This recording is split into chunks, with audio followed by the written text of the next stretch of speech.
Olá e seja bem-vindo a mais um vídeo deste canal no YouTube que leva meu nome. Eu sou o Gabriel Aragão Rodrigues Pereira e hoje te conto a história dos anos 80 na NFL.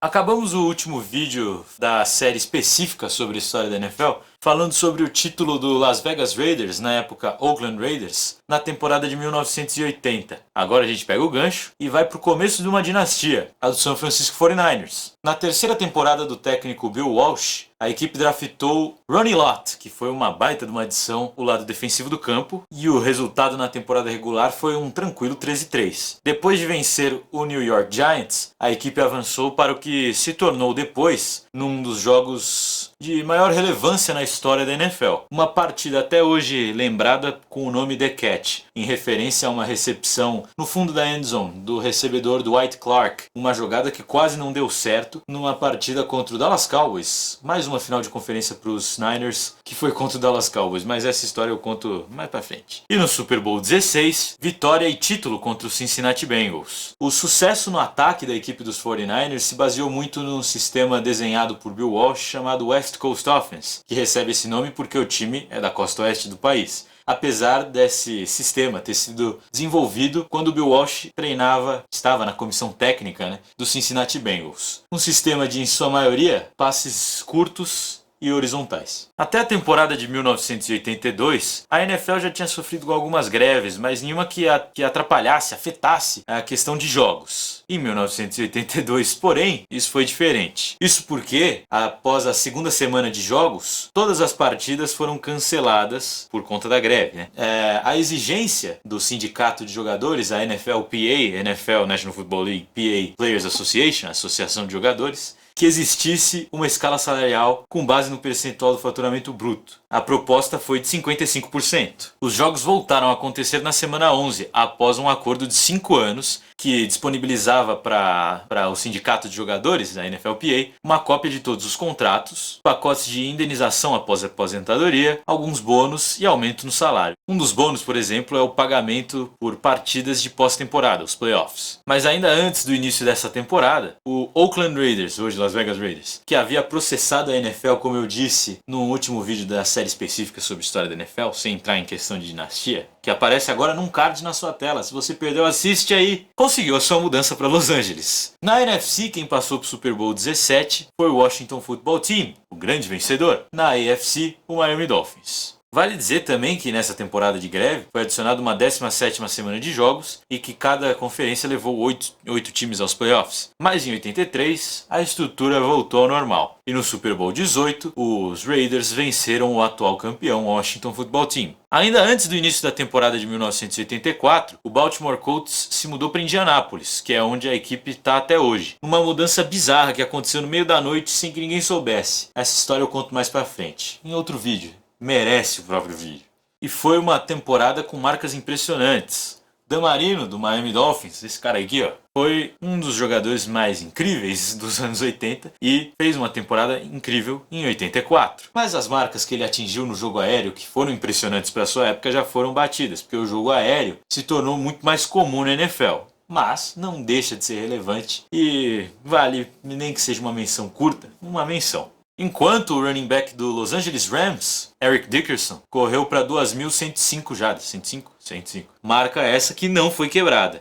Enquanto no lado defensivo da bola, Mark Gastineau, do New York Jets, conseguiu 22 sacks. Marca essa que foi quebrada muito mais tarde. Essa temporada foi tão marcante que a NFL Films decidiu fazer um episódio dedicado a ela no timeline e chamou como a temporada que salvou o futebol americano. Isso porque nos últimos anos, antes de 1984, o número de audiência foi diminuindo, a NFL ganhou o nome popular de No Fun League, a liga sem diversão, porque tinha algumas restrições para comemorações, por exemplo. Um problema que a gente viu até anos mais tarde, mas que em 84 começou a se resolver.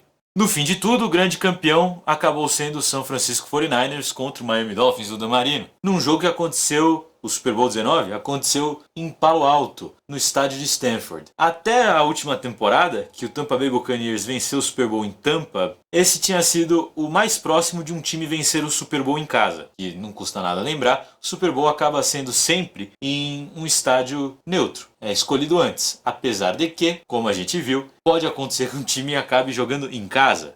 No caso, o Tampa Bay Buccaneers foi o primeiro a conseguir isso. Não só conseguiu jogar, como vencer. Em 1985, um dos times mais dominantes por apenas uma temporada só, o Chicago Bears de 1985, que conseguiu ser o segundo time a conquistar um título com 15 vitórias. O primeiro tinha sido o Niners da temporada anterior. E carregados por uma defesa fantástica que liderou a liga em pontos e jardas cedidas. Apenas 198 pontos e 4.135 jardas cedidas, além de 54 roubos de bola. A defesa 46, como ficou conhecida, foi tão marcante que ao fim do Super Bowl 20, vitória contra o New England Patriots, uma vitória acachapante, o natural seria apenas levantar o head coach, o técnico principal, Mike Ditka, para andar pelo campo, carregando ele aos ombros dos jogadores. Mas o que aconteceu foi que não só o Mike Ditka foi carregado pela sua equipe, como também Buddy Ryan, o arquiteto daquela defesa, o coordenador defensivo, de tão marcante que aquela defesa foi. E na verdade até, Buddy Ryan e Mike Ditka tinham uma certa rixa, apesar de trabalharem juntos. Um não gostava do outro e vice-versa. Na verdade, até alguns jogadores de defesa costumavam dizer que, na verdade, Buddy Ryan, o coordenador defensivo, era o verdadeiro técnico daquela equipe, de tão dominante que a defesa foi para carregar a equipe àquele título do Super Bowl 20. No ano seguinte, outra guerra entre ligas, quando a USFL, United States Football League, decide processar a NFL, afirmando que é a liga mais tradicional e antiga havia criado um monopólio. A ideia por trás dos donos de time da USFL, entre eles o mais notório era Donald Trump, era passar os jogos do outono para a primavera, fazendo assim uma competição com a NFL, tentando mostrar sua força e atingir uma fusão, assim como a AFL havia feito anos antes. O processo pode-se dizer que era uma Hail Mary. Tendo sucesso, a chance de uma fusão ser forçada era muito provável. Falhando, a liga provavelmente iria para o espaço. E a USFL até que venceu o conflito. A NFL foi condenada a pagar $1.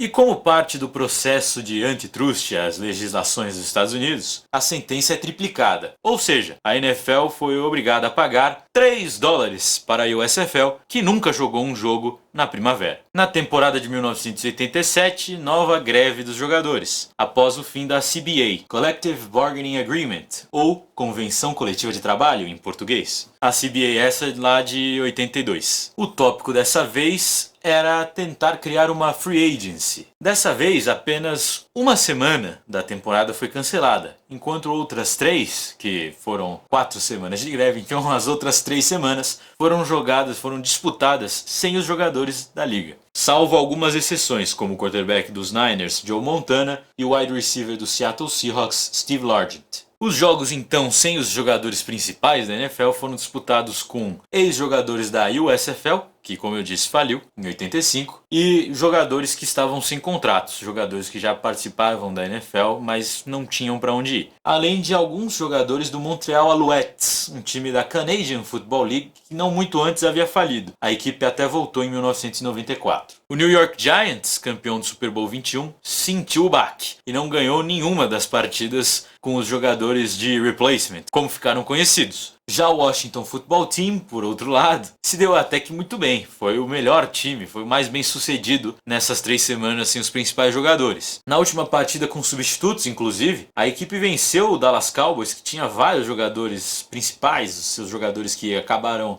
não participando da greve. Tinham bastante jogadores assim. E mesmo assim, a equipe de Washington foi até Dallas no Monday Night Football e venceu por 13-7. O sindicato não atingiu suas exigências, com a greve acabando em apenas 3 semanas. Washington, que como eu disse, se deu bem com os substitutos, foi para o Super Bowl 22 e destroçou o Denver Broncos. Nos 2 anos seguintes, o San Francisco 49ers foi o grande campeão, no Super Bowl 23 vencendo o Cincinnati Bengals e no Super Bowl 24 o Denver Broncos. 1988 marcou a última temporada de Tom Landry como técnico principal do Dallas Cowboys, ele que havia sido o primeiro e único até aquele momento técnico principal do Dallas Cowboys. Além disso, o St. Louis Rams, não o do beisebol, claramente, o do futebol americano, se mudou para Phoenix, adotando o nome da cidade, até que um pouco depois se mudou para Glendale e decidiu trazer o nome do estado inteiro, virou o Arizona, finalmente o Arizona Cardinals. Além disso, antes dos jogos começarem, Pete Rozelle, um dos principais, se não o principal comissário da história da NFL, decide se aposentar e passa o seu cargo para Paul Tagliabue. Chegou a hora de listar os grandes jogadores dessa década da NFL, então bora lá. Joe Montana, quarterback San Francisco 49ers e 2 temporadas nos anos 90 no Kansas City Chiefs. Dan Fouts, quarterback na época San Diego Chargers, hoje Los Angeles Chargers. Dan Marino, quarterback Miami Dolphins. Walter Payton, running back Chicago Bears. Eric Dickerson, running back Los Angeles Rams, Indianapolis Colts e nos anos 90 Raiders e Atlanta Falcons. John Riggins, running back New York Jets e principalmente Washington Football Team. Jerry Rice, wide receiver San Francisco 49ers e bem mais tarde Raiders, Seattle Seahawks. Steve Largent, wide receiver Seattle Seahawks. James Lofton, wide receiver, principalmente Green Bay Packers, mas também Raiders, Bills e em 93 Rams e Philadelphia Eagles. Kellen Winslow, tight end, Chargers. Ozzie Newsome, tight end, Cleveland Browns. Anthony Munoz, offensive tackle, Cincinnati Bengals. Jim Covert, offensive tackle, Chicago Bears. Russ Grimm, guard, Washington Football Team. Mike Munchak, guard, Houston Oilers, atual Tennessee Titans. Reggie White, defensive end, com 2 temporadas de USFL, depois Philadelphia Eagles e Green Bay Packers nos anos 90, além de uma temporada no Carolina Panthers. Howie Long, defensive end, Raiders. Randy White, defensive tackle, Dallas Cowboys. Dan Hampton, defensive tackle, Chicago Bears. Mike Singletary, inside linebacker, Chicago Bears. Jack Lambert, inside linebacker, Pittsburgh Steelers. Lawrence Taylor, outside linebacker, New York Giants. Andre Tippett, outside linebacker, New England Patriots. Mike Haynes, defensive back, New England Patriots e Los Angeles Raiders. Mel Blount, defensive back, Pittsburgh Steelers. Ronnie Lott, defensive back, San Francisco 49ers, além de Raiders e Jets nos anos 90. E com isso acaba mais um vídeo dessa série de história da NFL. Não se esqueça de deixar o seu like se você gostou, é claro. De compartilhar esse vídeo e este canal, porque já é uma playlist até que bem grandinha de história da NFL, mas tem muito mais pela frente ainda. Se inscreva no canal, é claro, para você não perder nenhum vídeo. Comente o que a gente pode melhorar, o que você gostou, alguma coisa o que você quiser comentar, desde que não seja lá muito ofensivo. Claro, até porque aqui estamos todos na paz, tá certo? Apesar de no futebol americano, pancadaria no campo. Eu sou Gabriel Aragão Rodrigues Pereira e no Twitter você pode me encontrar pesquisando esse belo nome ou no @GabrielAragalR, G-A-I-R, das iniciais em letras maiúsculas. Novamente, @GabrielAragalR, G-A-I-R, das iniciais em letras maiúsculas no Twitter, mas também estou no Instagram como @Aragal06. Clique também, agora que eu lembrei, não falei isso em outros vídeos, clique no tal do sininho para você não perder nenhum vídeo. Quando sair um vídeo vai aparecer uma notificação aí no seu YouTube, tá certo? Muito obrigado a você que assistiu e é isso, valeu.